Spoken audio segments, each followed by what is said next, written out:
Jatend piny Kenya William Ruto nyiso joma osiko kwedo piny owacho mare mondo tim kamano kod adiera. E nyasi ma Jamhuri, Ruto wacho ni joma siko kwedo piny owacho mare osebedo ka fungo Miriambo e chenro mage. Kaka jafwambo marwa mar siasa Chris leronwa, jatend piny ywak ni chuny mar kwedo gimoro amora mar piny owacho nyalo duoko piny Kenya chien.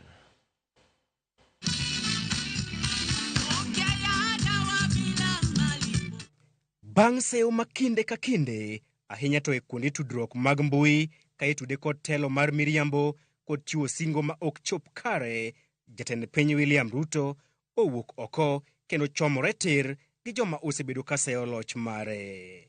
Is also a moment for Kenyans to expose the fake news aimed at discrediting our ambition, sabotaging our hope, and seeking to dampen our resolve.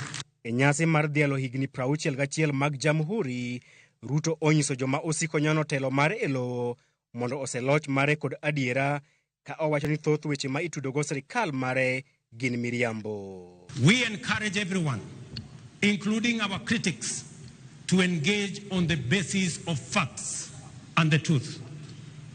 If some of us persist in the culture of reckless negativity, for how long will cynics mobilize Kenyans to deny facts that they can feel, that they can touch, and they can see?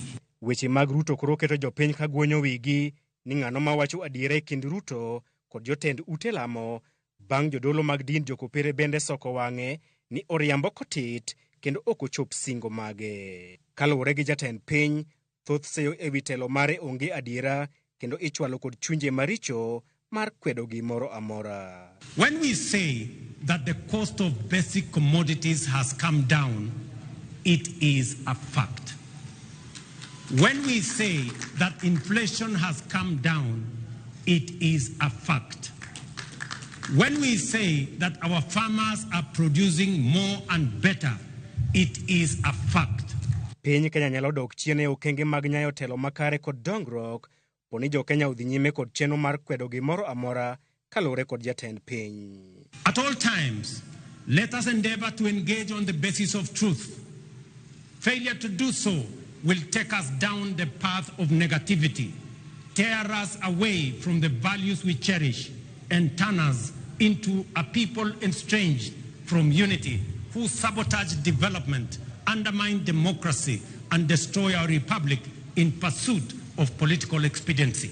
Weche mag riwo oganda jo Kenya bende ok odong' chien e kinde ma Ruto opako jotelo mane orwako paro mare mar loso sirikal monyondo jokanyo mag ODM, ka osingo madhi nyime kod tiyo kod jotelo mopogore opogore e tero piny Kenya mbele. We applaud you for reaching out to the former Prime Minister for the establishment of the broad-based government, and we thank you for reaching out to the former President, Uhuru Kenyatta, and making sure that going forward, all of us, every stakeholder, is on the table. I will continue to reach out to Kenyans of all walks of life, regardless of the ideological persuasion, to maximize the cross-pollination of the flower of our republic and guarantee robust seeds for future seasons.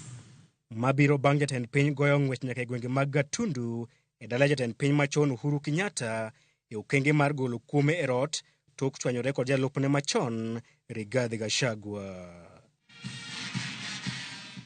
Chris Owino, Ramogi TV, Nairobi.